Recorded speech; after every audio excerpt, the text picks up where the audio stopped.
Bonjour et bienvenue dans ce journal. Il a embarqué ce dimanche Anthony Blinken direction le Moyen-Orient en vue d'un accord sur une trêve et une libération d'otages. Le chef de la diplomatie américaine se rendra en Arabie Saoudite, en Égypte, en Israël et en Cisjordanie. Et sur le terrain de la guerre à Khan Younes, l'armée israélienne affirme avoir investi un complexe du Hamas ayant servi à la préparation des attentats du 7 octobre. Et des frappes ont également visé Rafah plus au sud. Axel Simon. Le Sénat américain est parvenu ce dimanche à un accord pour débloquer ce nouveau paquet de 60 milliards de dollars d'aide à l'Ukraine. La politique migratoire a dû être durcie, concession des démocrates, en vue d'avoir le soutien de la Chambre des représentants à majorité républicaine. Joe Biden demande l'adoption rapide de cet accord.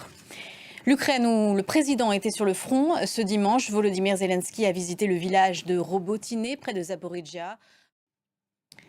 Les Sénégalais dans la rue ce dimanche et des heurts en fin de journée qui ont éclaté. Et puis après cette décision de Macky Sall, les réactions et condamnations à l'international se multiplient.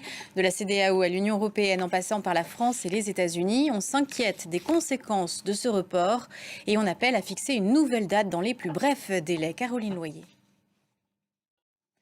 Au Salvador, Nayib Bukele se déclare vainqueur de l'élection présidentielle qui se tenait ce dimanche.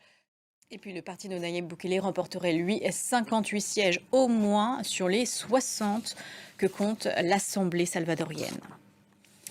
Et plus au sud, c'est la plus grande tragédie qu'ait connue le Chili en plus d'une décennie. Selon son président, des feux de forêt dans la région très touristique de Valparaiso ont fait 112 morts.